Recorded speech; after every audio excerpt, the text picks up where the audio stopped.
Добро вечер. Среда, 21 часот и 5 минути, време е за печат на неделата, емисија во која што со мене Сашо Арнауски се обидуваме да проанализираме што се случувало минатата недела за нештата да ви станат појасни. Вечера ќе направиме можеби печат на неделата и можеби и печат на годината, бидејќи мојот гостин е председателот Талат Џафери, председателот на Македонското собрание. Господин Џафери, добро вечер. Добро вечер. Ја имам вечера лесни и тешки прашања. Со кој сакате да почнеме? Од кај сакат? Точниот одговор е лесните заборавете ги, само тешки прашања. Доаѓате денеска директно од собранието во емисијава. Така е. Денеска имавте еден бурен ден таму, ако се суди според тоа какви беа овие прва рикверц законски иницијативи. Па добро, во собранието е секогаш бурно затоа што процедурите, постапките се такви што даваат надлежности и можности предлагачите во секој момент и во секоја фаза се додека не е завршена постапката да се повлекуваат, да си поднесуваат нови предлози. Тоа се пропишани процедури и постапки кои што можеби по широката јавност не им е јасно што се случува, имајќи предвид дека не секој ги знае сите тие процедури, но процедурите се тие. Значи, деловникот е тој што овозможува во секој момент. Тоа ми е јасно од ваша Значи, страна, тоа е така. затоа перцепцијата од надвор е таква дека е бура, дека све е нешто... Сепак се работи за исклучително деликатен законски предлог, кој што очигледно дека има некаква вградена или нерешителност, или, како да кажем, ајде да бидам директен, некакво пазарење кој што цело попладне се одвива, бидејќи законот треба да опфати, а во меѓувреме изгласана е потребата за донесување од тој закон, треба да опфати такви кривични дела, такви промени на кривичниот законник со кои што за тоа вечера ќе поразговараме, многу од некои од тековните кривични дела за кои што се осомничени особено во процесите на СЈО можат да отпаднат. Не гледате дека во тој дел се тие, како да кажем, недоумици, тие повлекувања, ставања и така натаму? Па видете сега, кога се предлагачи пратениците, не можете да претендирате дека секогаш пратениците во номотехниката, во смисла на оно што е правната логика, секогаш можат да ги формулираат работите онака како што ги имаат замислено идеите. Од позицијата председател на собрание секако настојувам да не се мешам во материјалниот дел на предлозите, затоа што во тој случај доколку јас се мешам и да давам сугестии по однос на материјалниот дел, тогаш би требало да завземам страна. Да. А имајќи предвид дека и деловникот ми дава можност од формално правен аспект да ги гледам предлозите и доколку имаат недостатоци во смисла на оно што треба да содржи еден предлог, и во таа ситуација во рок од 3 дена треба или да го пуштам во постапка или да го вратам предлогот од формално правен аспект, настојувам во материјалниот дел да барем званично да не навлегувам, но на оно што сметам дека е проблематично, укажувам на тие што се предлагачи дека има проблематични работи во материјалниот дел, само како укажување, не дека како инсистирање. Добро, тоа е точно формално правен пристап. Значи, во тој аспект се остава простор перцепцијата општа да биде дека тоа се случува хаос, затоа што тие што треба да го спроведат после законот може да се соочат со недоречености или спротивставености во смисла на оно што е спроведувањето на законите од надлежните ВМРО институции. ДПМН веднаш ве обвини дека овој уште еден закон сега сакате шверцарски да го протнете низ парламентот и тие веднаш излегува со став дека нема да учествуваат во расправата за тој закон. Тоа е од една страна и квалификацијата се разбира тешка, непријатна е. Меѓутоа, зошто се помина на овој закон да се донесува по забрзана поитна постапка? Видете се Точно е дека не се задоволени критериумите од членот 170 од деловникот. Има таму 3 критериуми, тешко дека по некои критериуми... Затоа ви кажувам, сега во формално правен аспект е една работа, од аспект на оно што е функционално, што треба, што е идејата да се постигне на предлагачот, тоа е право на предлагачот.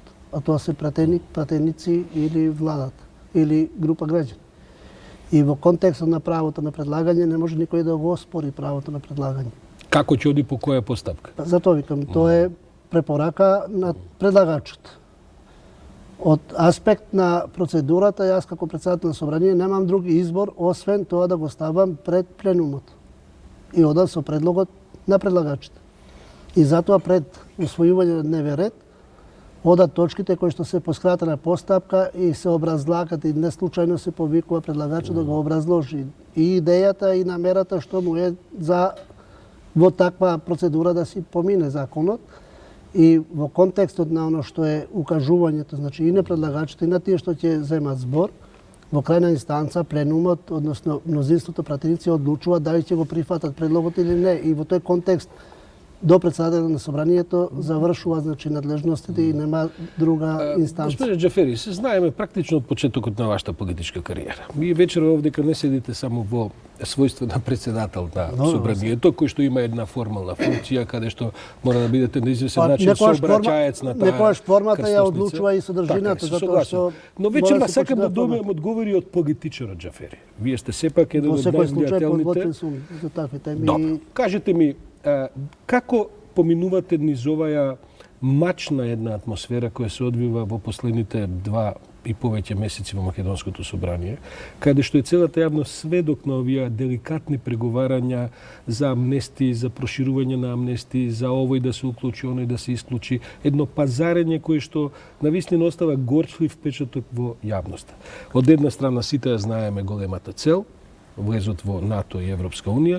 Од друга страна, цената која што ја плаќаме, јас негдека напишав, тие крастави жаби што ги голтнуваме цело време за да стигнеме до таму, можат ли таа да обезвреднат целта кон која се стремиме? Па, мислам дека ништо не може да ја обезвредни целта на кон која што стремиме. Перцепцијата ми е јасна. Како што викате, веќе подолго време сум во политиката како политичар, но тоа не значи дека во бекграундот претходен како офицер дека сум бил надвор од политичките случувања. Значи во секој случај како таков сум морал да ги следам и политичките токови во државата или во минатото.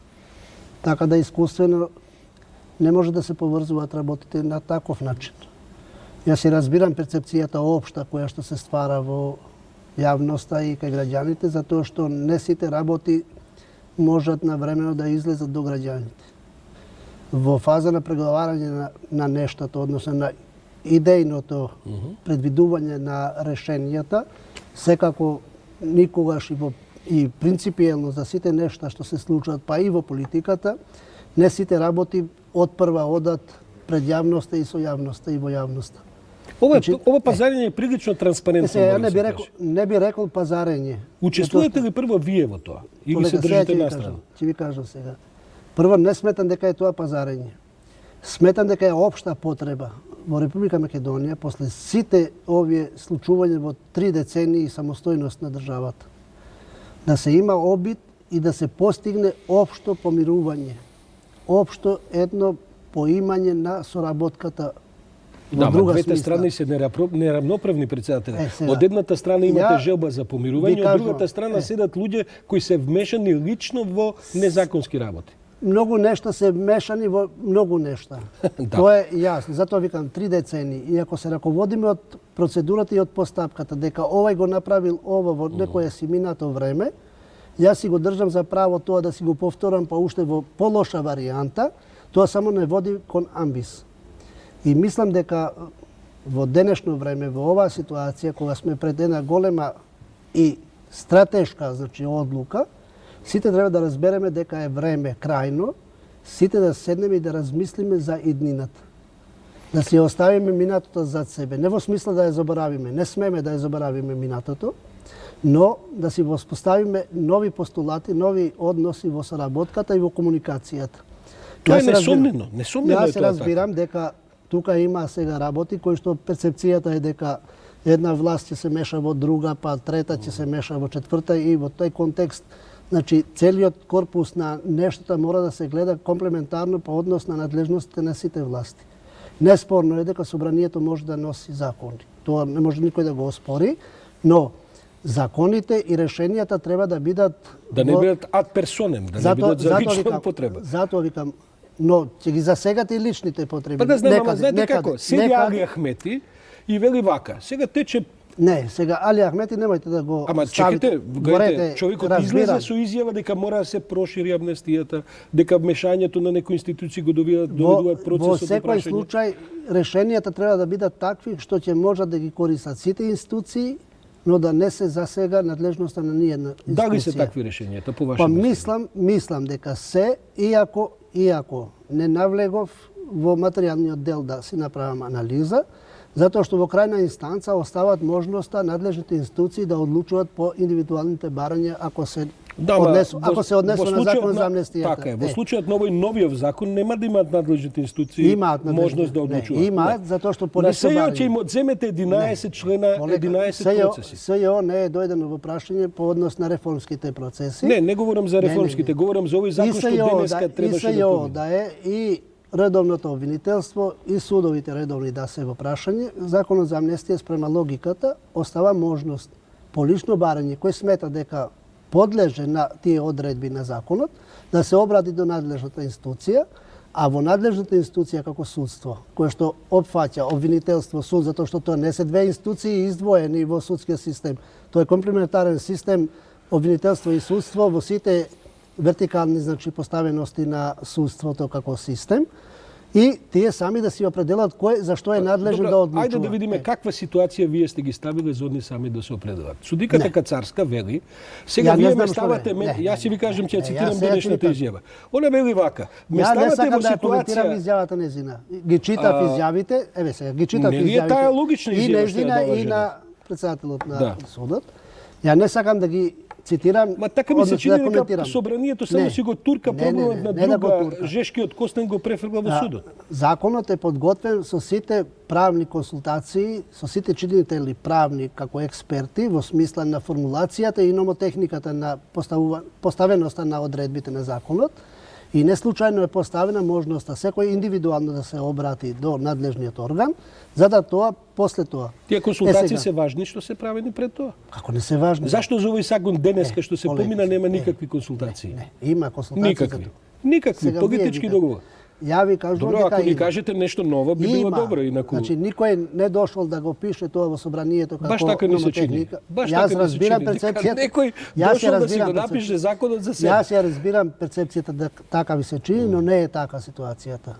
Значи следствено едно со друго се следат работите и во тој контекст по однос на законот за, да кажеме сега, кривична постапка во смисла на кривичната одговорност и во смисла на надлежностите во постапките, секоја од институциите си има пропишани надлежности според закон за кривична постапка.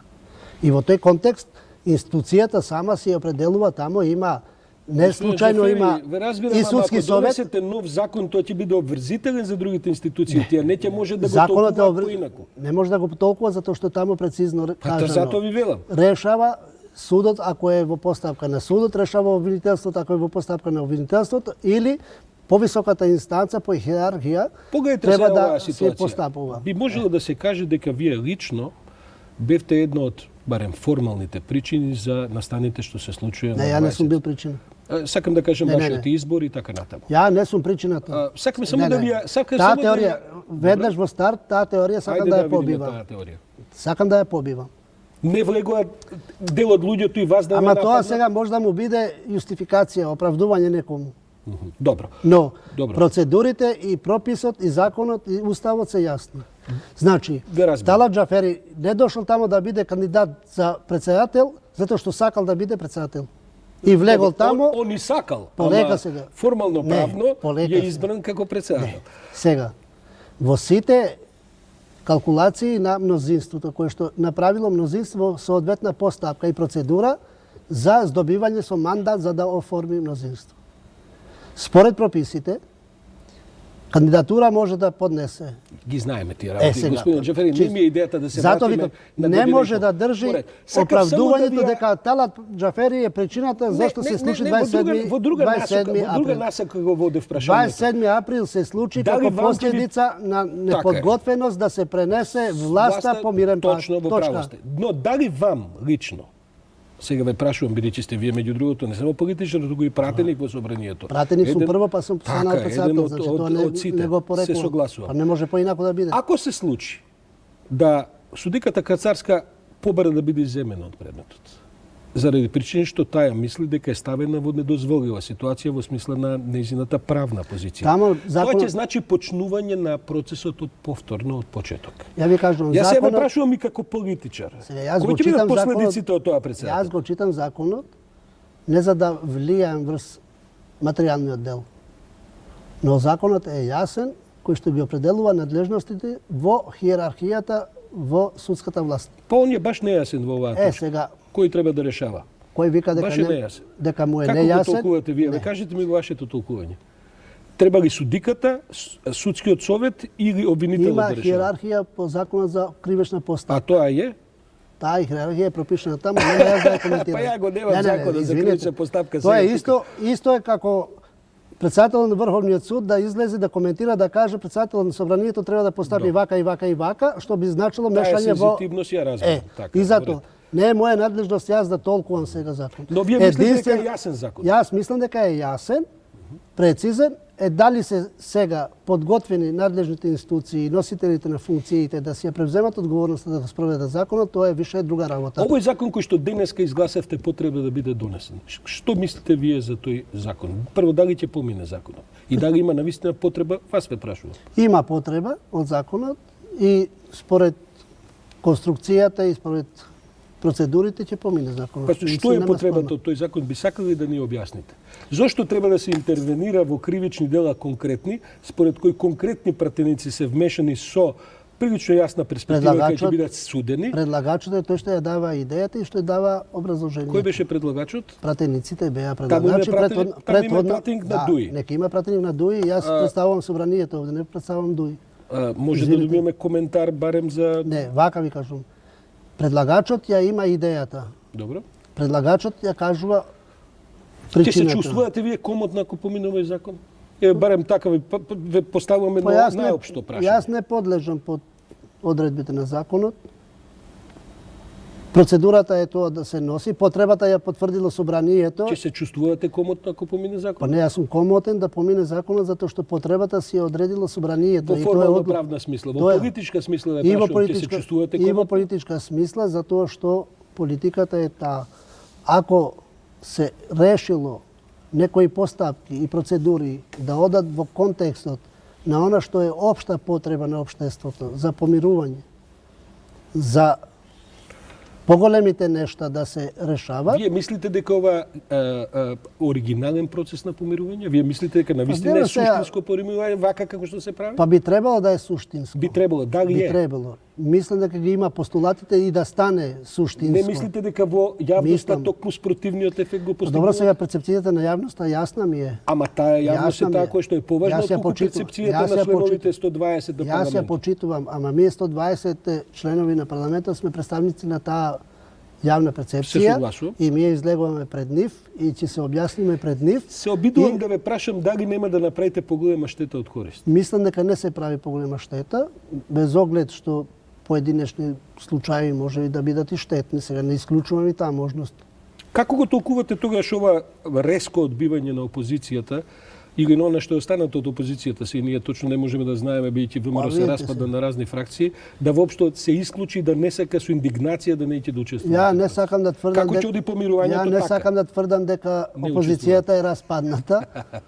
Тоа си е нивна внатрешна работа. Добро. Тоа е политичка партија која што е во собранието, со која И што тоа со како која председател би го кажувате. со сега, која што формално. јас соодветно соработувам и комуницирам и ги почитувам ставовите нивни. Моја работа е јас да се менаџирам и со нивните. Но ве водев на таа поента Постапки. дека ако мислите дека тоа помирување на вистина ќе има реална рефлексија добра во јавноста, дали овој начин на кој што се прави Видите со сега. опозицијата која одбива да влезе во тоа? Јас ја разбирам дека опозицијата одбива да влезе во тоа, но сметам дека почетокот на помирувањето треба да почне од изворот на Проблемот. на проблемот. Изворот на проблемот е фактички во собранието, во односите меѓу политичките партии, во односите во комуникацијата на пратениците.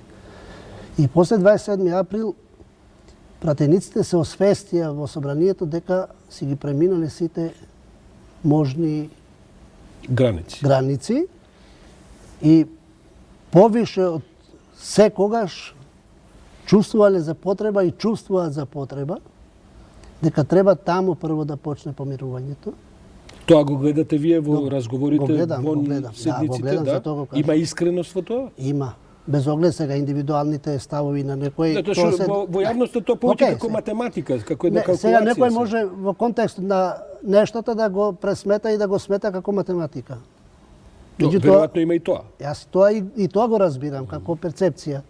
Затоа што има елементи, сили, групи, чинители кои што размислат и поинаку, но суштината е дека тамо треба да отпочне процесот на помирување, затоа што не можете да замислите ситуација во еден мандат пратенички, пратениците меѓу себе да не комуницираат и во доменот на граѓанското општо правило на поздравување граѓанско, да не се поздравува. Таква била состојбата пред 27 април и кога после 27 април пратениците сфатиле дека тие не се непријатели меѓу себе, него имат различни размислувања кои што треба да ги стават на маса, кои што треба да дебатират за тоа, па макар со денови и ноќи. А вие сте сведок на дебатата од мај прошла година па навамо, дека кога требало да се дебатира, се дебатирало и дење, и ноќе, и сабота, и недела, непрекинато, за да може да се искажат сите ставови на сите тие тамо што се учесници, но по пат на оно што е парламентарната демократија, а не по пат на мускули и на сила, како што беше претходно тепачки, нетепачки, физичка пресметка, па и непријателства, како што кулминира првично на 24 декември 2012, па кулминација над кулминацијата 27 април, кој што можеше да заврши и поинаку. И трагично. И затоа викам, оттамо треба да почне, за да може рефлексијата на односите да се рефлектира и во општеството. Во крајна линија, се тоа го правиме заради општеството. Јас ќе ви кажам ова анализа. Ако ги следите, а ги следевте, по природа на вашата професија, ги следевте дебатата во собранието до 27 април и дебатата на митинзите и на протестите надвор од собранието. Добро. И кога ќе ги земете, поентата е дека едно со друго било поврзано влијанието. И затоа, ако тоа го знаеме, значи знаеме кај е изворот и знаеме од кај треба да почнеме тоа да го расчистиме. Меѓу другото, ова сето го правиме за евроатлантските интеграции. Мислите дека тоа е стратешко определба од 92-та, 3-та. Таа стратешко определба има и друга страна, таа се вика Европа. И Америка се разбира, за НАТО, но се вика Европа. Мислите дека Европа ќе го голтне овој закон што вие сега денеска што го расправавте? Мислите дека Европа, особено најважните членки на Европската унија, кои веќе ни ставаат забелешки, Франција, Холандија, дека ќе го голтне тоа што сега ќе го направите за да практично ги отсечете крилата на СЕО, кое што толку мачно и тешко се постави во функција. Не се отсечуваат крилата на СЕО. Како не ќе им симнете 11 случаи председател? Не се симнуваат. Како не се симнуваат кога ќе ги направите или застарени, или ќе ги намерите казните за да не може да застарeva. Како не може? Па тоа меѓу другото ќе видиме во преодните одредби што ќе направите. Тоа е, затоа викам, материјалниот дел ќе го треба со подписниците и идеаторите на законот да се го толкуваат. Па не би го предлагал ако нема таков член преоден за да важи наназад. Со нив ќе си го разговарате идејата и оно што ќе биде. Добро, мислите дека Европа тоа ќе го одгледа со тоа не е направено без консултации со Европа и со чинителите кои што наблудуваат процеси. Добро, тоа е реално вест, бидејќи досега ние прво ни велите дека поминала некаква експертиза, таа експертиза не сме ја видела јавно. Дебата немаше никаква, немаше само дебата во парламентот, туку вон парламентот немаше дебата. Во секој случај. Сега дознаваме дека и Европска унија, сакате да кажете, се согласила со тоа. Па не верувам дека поминало без да се консултираат со тоа. Предлагачите не верувам дека поминало без да се консултираат. Вчера имавте една несреќна изјава. Јасно ви дека е несреќна изјавата за континерите. Ја бирам внимателно термин несреќна, може би погруб. Тоа не била изјава. Прво и основно тоа не била званична изјава. Добро, се е званично која ќе кажете пред микрофон и телевизиски. Не пред микрофон, ја не сум го кажал пред микрофон. Па јас мислам дека негде ве гледав и аудио снимка имаше. Не. Или е само цитирано од... Тоа ако злоупотребил некој, добро, седенката на кафе пиење, ако ја злоупотребил, тогаш нека води сметка за етичкиот аспект. Зошто мислите дека пратениците треба да го добијат ова зашто се обидува да го добијат, а пропадна како реакција на јавноста, претпоставам се? Тоа или не е пропаднато? Ја мислам дека не е пропаднато. Без оглед кои што се ставувате партиски сега, кои што излегува од име на партијата, ама не излегува од званичниците. Партиски, него некој од име на партиите. Па СДСМ излезе и заев, конкретно, ако не се лажам. Денеска имаше обраќање во кое што јасно кажа. Во работата на таа идеја, во групата за седели представници на сите. Па сега ќе ве молам. Не се сомневаме ние во тоа. Сега. ќе ве молам, без оглед на тоа,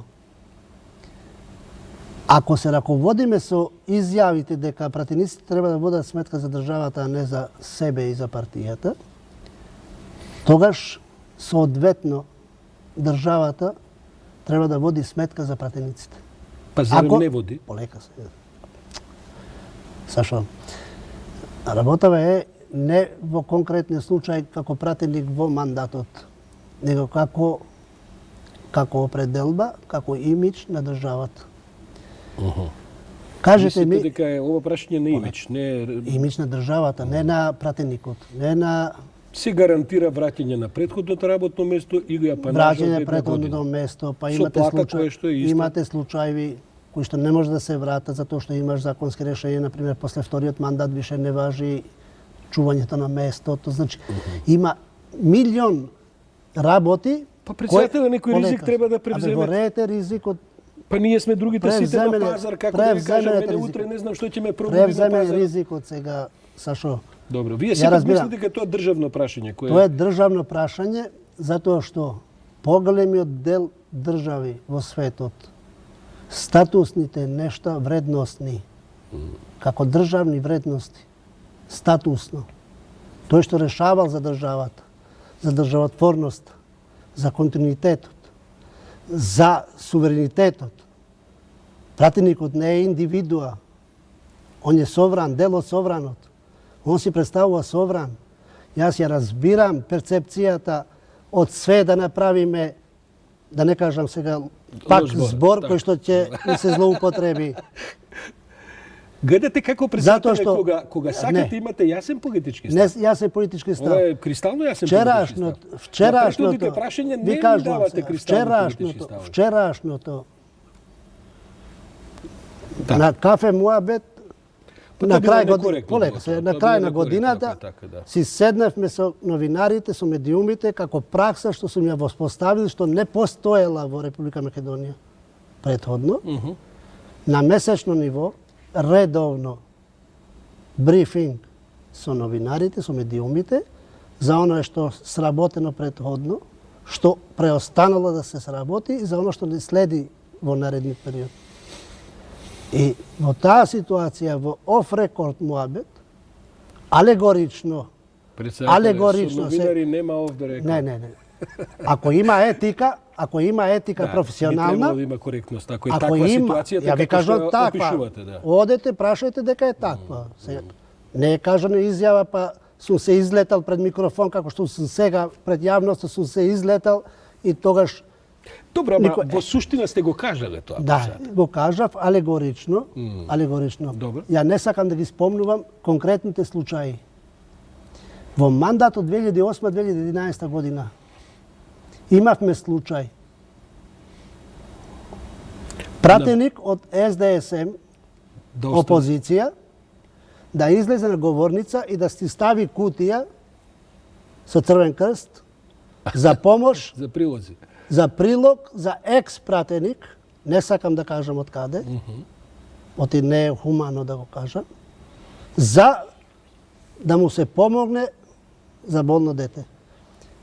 Видете, Председателе, ве разбирам, се тоа има хумана димензија и јас така натаму. ќе обстојам Значи ли ќе во се врати ставот. тој закон? Не бе, не тој закон да се врати, не тој закон. Јас обстојам во ставот. Државата, ако сака да си е држава, мора да си има државнички стандарди за институциите. Ако институцијата парламент е највисокиот дом кој што треба да ја простави и да ја осликува државата и нивоото на државата во светот, тогаш државата мора да води сметка за институцијата, не за индивидуата. Председателе, се извинувам, телевизијата мора да води сметка за економско-пропагандниот дел. Разбирам. Ќе одиме на неколку минути пропагандна програма, се враќаме Ја со не ги бранам личностите. Ве разбирам. Индивидуите. Ќе го продолжиме Јас си разговорот ги бранам кога што застана. институциите. Институтот пратеник си ја бранам. Не личноста Сашо Талат Успев да запомнам. разберам, бидејќи ми давате субстанцијална политичка изјава, гледам дека имате интерес за тоа. Од секогаш сум прашање имал, малку јас се сум имал дистанцирав интереси од- претhodно темата која се одвиваше за патни трошкови, знаете. Така е, да. Па сум имал субстанцијална изјава и за притварањето на пратениците Само која за овие беше закониве денеска што ги разговаравте, не ми материјалниот дел давате на за тоа. законот, не, кога ќе дојде време и за тоа ќе ви давам. Поминуваме на економско пропагандна програма, се враќаме после неколку минути во студиото. Искористете го неверојатниот празничен бонус од 16.000 денари и одберете го вашиот 4K Samsung телевизор со Blue Air прочистувач за воздух по одлична цена. Изберете го најдоброто за вашето семејство и споделувајте ги празничните моменти. Сега со 15 гигабајти мобилен интернет. Плюс, искористете го неверојатниот празничен бонус од 16.000 денари и одберете го вашиот нов Philips 4K Android телевизор или овој 49-инчен 4K LG телевизор по одлична цена.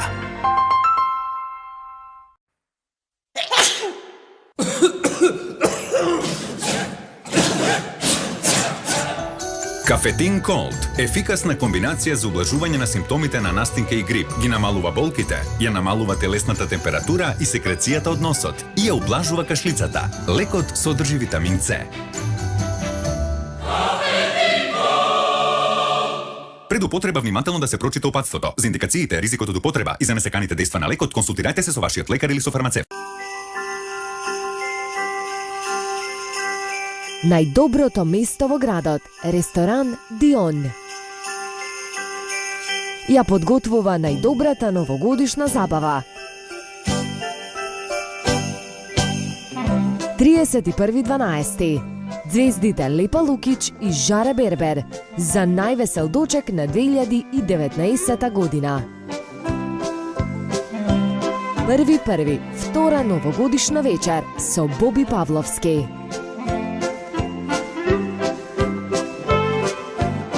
Резервирајте на време. Ве очекуваме. Ресторан Дион.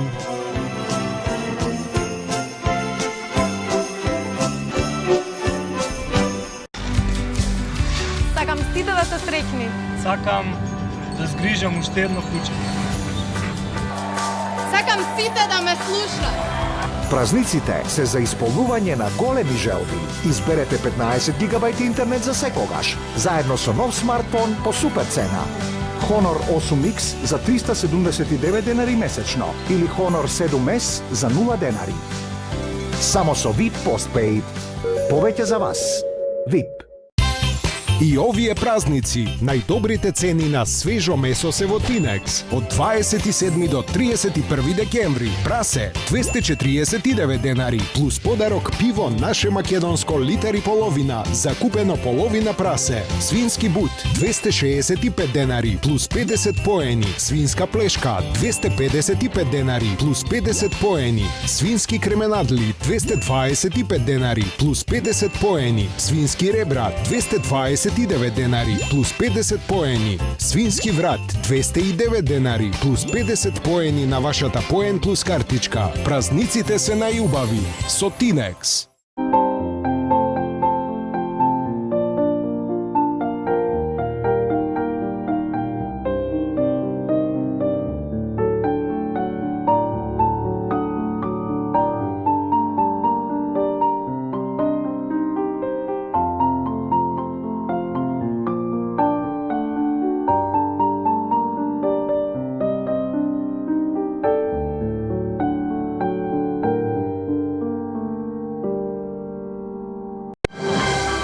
Овие празници со ништата се остваруваат. Изберете го најдоброто за вашето семејство и споделувајте ги празничните моменти.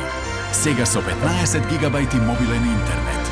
Плюс, искористете го неверојатниот празничен бонус од 16.000 денари и одберете го вашиот нов Samsung A7 смартфон или овој 4K Samsung телевизор со Blue Air прочистувач за воздух по одлична цена. Со празничниот бонус од 8.000 денари одберете го вашиот нов Samsung смартфон по супер цена.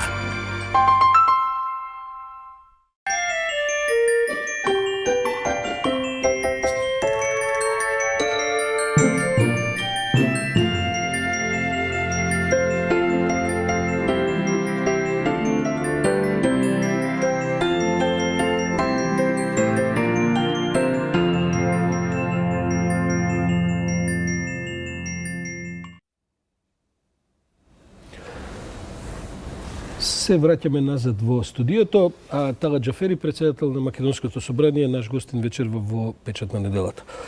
Председателе, се обидовме да дискутираме во претходниот половина час ова што се случува околу оваа густа собраниска агенда која е врзана со Преспанскиот договор. Како ви се чинат шансите да Преспанскиот договор на крајот доживее успешна завршница? Вие веќе најавувате негде кон средина на јануари. Конечната седница, односно завршната седница пленарна е закажана за 9 јануари. Така е. Уште претhodно за да можеше да работи комисијата. Тоа се знае дека 30 дена пред да се одржи седницата треба да се достави материјалот до пратениците. И искуствено од претходните дебати и на комисија и на пленарна седница по однос на текстот на амандманите и по однос на идеите и размислувањата, во просек дебатата траела околу ден и пол.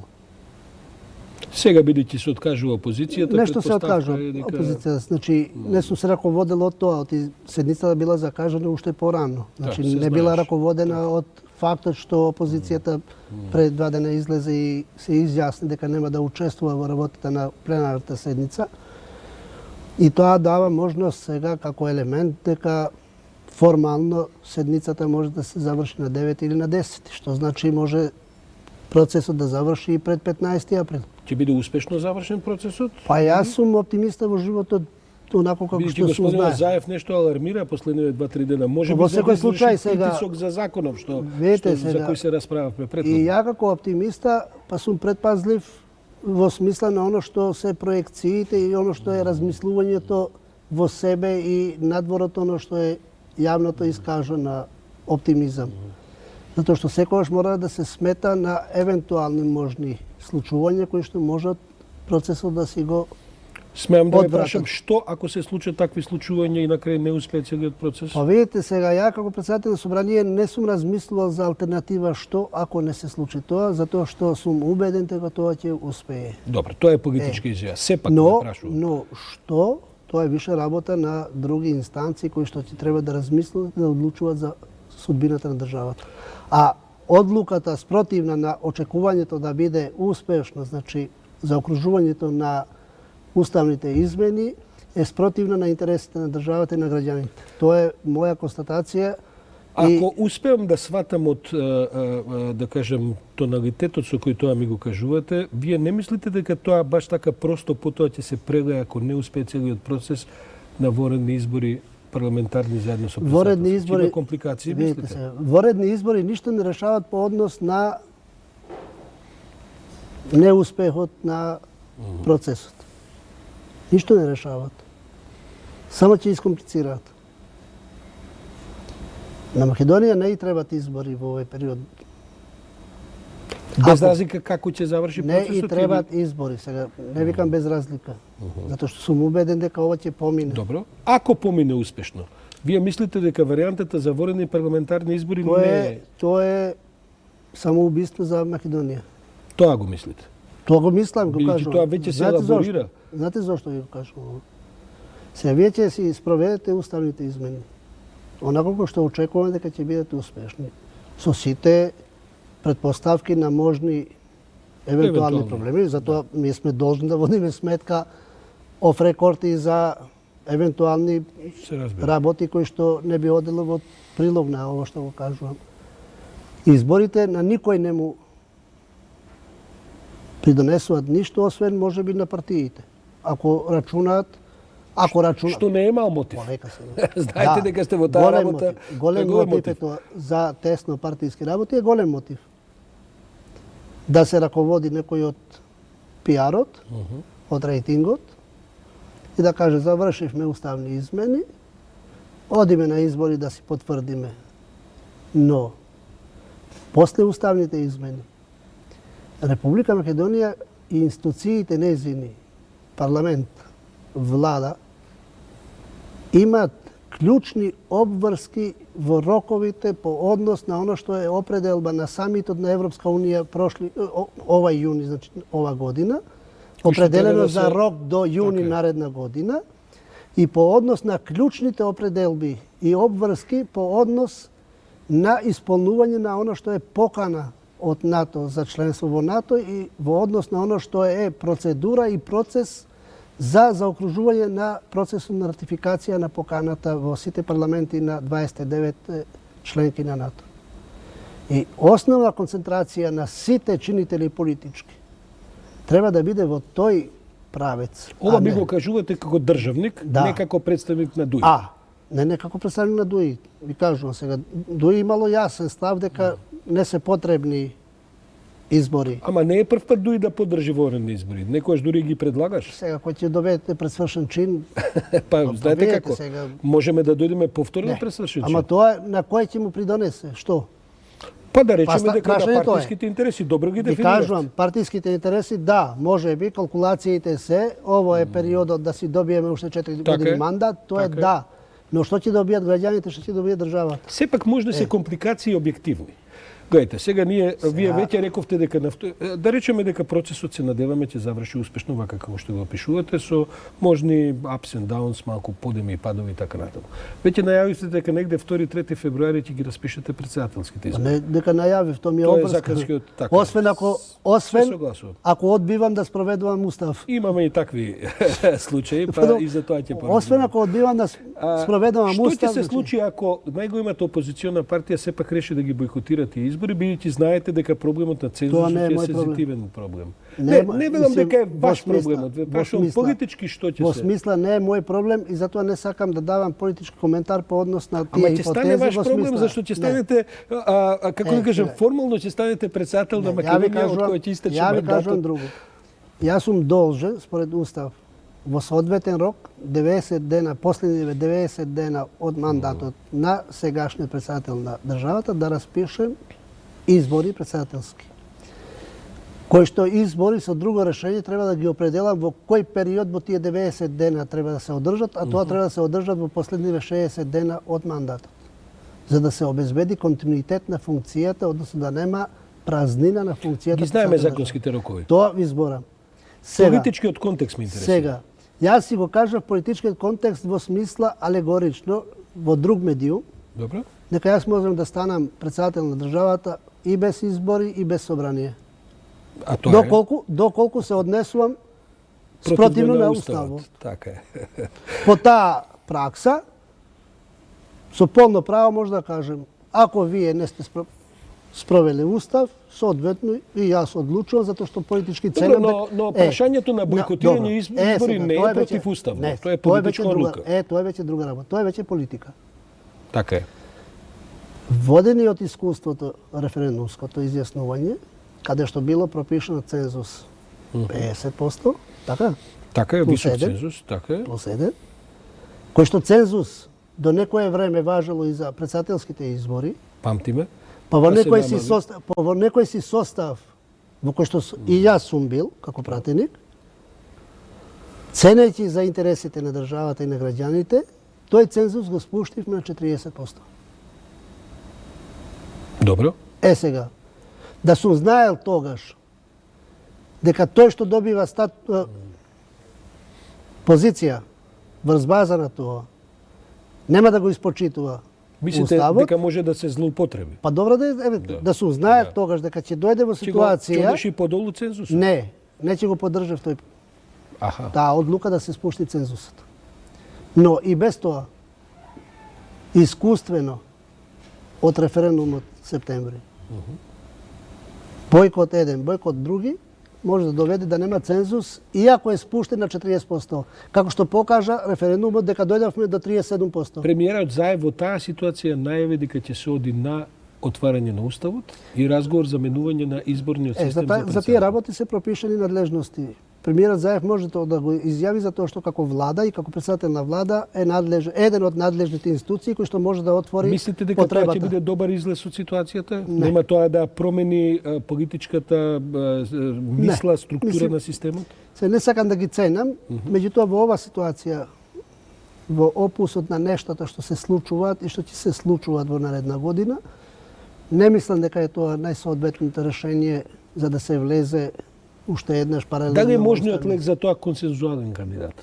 Кој што би извладил, да речеме, сигурно поголема... Во секој случај, сега, ако веќе ме повикувате, знаете, таква идеја постоела. Така. Се водат разговори за тоа меѓу вашата партија и СДСМ, бидејќи вие сте главните. Не сакам да тврдам дека тоа се води, затоа што не учествувам Но се водат. во одлуките партиски не учествувам. Веројатно неспорно е и легитимно е и да се водат и такви разговори, и такви размислувања, идеи да се Доколку разменуват. нема консензуален кандидат, има ли дуи свој кандидат? Па сега не сакам да преюдицирам. Бидејќи тоа повторно не враќа на излезноста, тоа повторно не враќа на тој тип на... Демократска унија за интеграција инсистира на консензуален кандидат претходните избори и не излегла со свој кандидат, значи ќе обстои веројатно во идејата да Да, ма тогаш помогнавте на ВМРО да се направат парламентарни предвремени избори? Тоа е спинот. Па не, тоа е спинот, тоа е резултатот беше таков на Тоа е крајот. спинот. На крајот Ѓорѓе Иванов се избра заради тој спин. Не, тоа е спинот. Добро. Не помогна. Горет. Не се Затоа што ако враќаме кажете помогна Дуи, тоа ќе кажете помогна албанците. Значи ги стават сите граѓани во тапок. Немојте да ги приватизирате сега сите албанци, бидејќи знаете дека има голем број албанци кои што не гласат само за Дуи. Затоа што никој не излезе да оптужува тој што излегол на избори и земал. Ама ова ме прашувам затоа што знаете како идејата да се има консензуален, значи била од почетокот како нешто што се подразбира дека во Па тоа дури може да е добра идеја. Во такмичењето, ако збориме сега спортски, се знае дека еден кандидат од албанскиот блок не може да добие можност да излезе во втор круг па да биде тој што ќе ризикува, освен ако нема. Ве разбирам. Има еден став во јавноста. Но за добробит на државата и за интерес на граѓаните треба да се оди во тој правец. Институцијата председател на државата да биде инклузивен во представувањето. Тука би се согласиле. Има еден друг став во јавноста дека на крајот позицијата на Дуи е релативно комотна. Ако не со СДСМ, ќе оди со ВМРО во коалиција. Ама тоа веќе се случувало. Тоа е искуствен тој став. Не е тој став. Тоа не го определува хипотетички. Не го определувало Дуи дали ќе оди со ова или со они. Граѓаните определувале. Добро, ама тоа повторно може да се случи. И таа релативна комоција ја прави одговорноста на Дуи малку помало отколку другите субјекти. Не верувам дека е толку комотна во ова политичко опружување, може би перцепцијата е таква на некој. По однесувањето на некои структури на Дуи се забележува комоција. Структурите поединците може да ги третирате како сакате. Ама многу некако се случуваат, може како да ги третирате како сакате сега. Се има пукања, има расправи, има малку. Не ги врзавате со Дуи сега. Јас гледам дека тоа се настојувате да го одбиете. Ако е член на Дуи некој, па дошол во судир со законот, тоа не значи дека е став на Дуи и тоа е политика на Дуи. Мислим, треба да ги издвоите тие работи. Ја и не мислам дека ќе се согласиме на таа тема вечера. Перцепцијата и тежнението да се представи како индиферентно, како комотно, е перцепција која што некој сака да го спинува така. Не против. Не е тако индиферентна. Со тоа се согласувам, но имаше една друга теза во момента прашање. Знаете како, Виврие во Кумановскиот дел од партијата, Виврие во Чаирскиот дел од партијата. Не знам каква ви е ситуацијата во другите, бидејќи вие сепак ги знаете деталите повеќе. Разни фракции, а при тоа виси едно прашање кое што е практично доколку целата приказна во Македонија се одвија во оваа насока во која сите мнозинството посакува, тоа е влез во НАТО и интеграција во Европска унија во еден процес, дека Али Ахмети ќе треба да заминуваат. Зошто треба да замине? Па затоа што и самиот така не е лош. По чија волја? Затоа што и самиот така не е лош. По чија волја би требало да замине Али Ахмети? Веројатно партијата. Не, партијата не може. Мислам прво и самиот тој. Партијата се има. Али Ахмети има кажано во историјата дека кога ќе влезе Македонија во НАТО, неговиот политички ангажман. Во секој случај и да кажал така, и да кажал, тоа треба да се спроведе низ процедура во партиски институции и органи. Ма ја ве гледам вас како еден од цврстите кандидати да може да воспостави таму континуитет на партијата, па провокација се разбира. Ова е провокација во контекст на сите оние провокации за спинување. Добро, ама знаете дека вашето име сериозно се спомнува како... Никаде не е спомнува. Па тоа е во вид на комплимент се спомнува, не е тоа некаква... Апсолутно не е никаде спомнато тоа ви е деликатно, гледам дека... Не е деликатно, зашто? Јас ја имам функцијата која што ја обавувам онако како што се очекува од мене и сметам дека си ја обавувам, но во крајна инстанца тие што ме поддржале, тие што Има ме едно мислење предложиле, па и дека граѓаните начинот се на кој што ја одлучуваат. обавувате функцијата ве прави доволно квалитетен за да може да се справите со некои предизвици кои што реално постојат и во вашата партија и во другите, но и во вашата Не мора партија. да значи во Мислите различни се контекстите? па контекстите секогаш се различни, не мора да значи дека едното Председател е се- бивши офицер, 5-16 години бевте не офицер зовете, со ама сите школи партијата не завршени. е војска. Знаете што? Партијата не е војска. Па вашата излезе од војска, ако не ме лаже Ние сеќавањето. излеговме од Се уште војска, имате ама командант и командант Форина, знаете како е. Па јас сум тој, нема. Вие сте тој, да. Нема никаков Така е. проблем, но Има таму Јас сум се уште председател на еден, собрание. има еден командантски менталитет во партијата. може би е здраво да се има. А може би е време да се смени. Па не, сега. Бидејќи предовме во едни цивилни времења кога Немојте ограничено тоа да го сватите. Ајде објасните ми како да не го сватам Еве ограничено. да не го сватите. Јас си поминав во војска 30 години. Така е. И по логика, војник не може да биде демократа никогаш. Така? Да речеме. По логика сега, по теорија. Добро, има По теорија, хиерархија по и се функција, знае, по- да, во ред, да, мора да остварува команди да извршува. Добре де. Но, ако се раководите од теорија на системите, па и политичките системи, функционираат врз база на војна теорија, во смисла на поставеноста на елементите хиерархиски и функционално. Тоа И доколку дека- нема хиерархија во елементите на системот, што важи и за политичките или обштествените системи, Тоа у социјализмот тогаш се има викаше хаос. демократски централизам се викаше. Не знам ја како се викаше во Вие социјализам. треба подобро да знаете. Знам Сте ја, една-две многу години убаво. постар од мене. Но, сега, како и да е, Ајде, ако но сте- во секој случај, значи, јас тоа сум го кажал како прва изјава дека сум голем демократа. Имам доста трпение да слушам, додека не се исцрпи слушањето.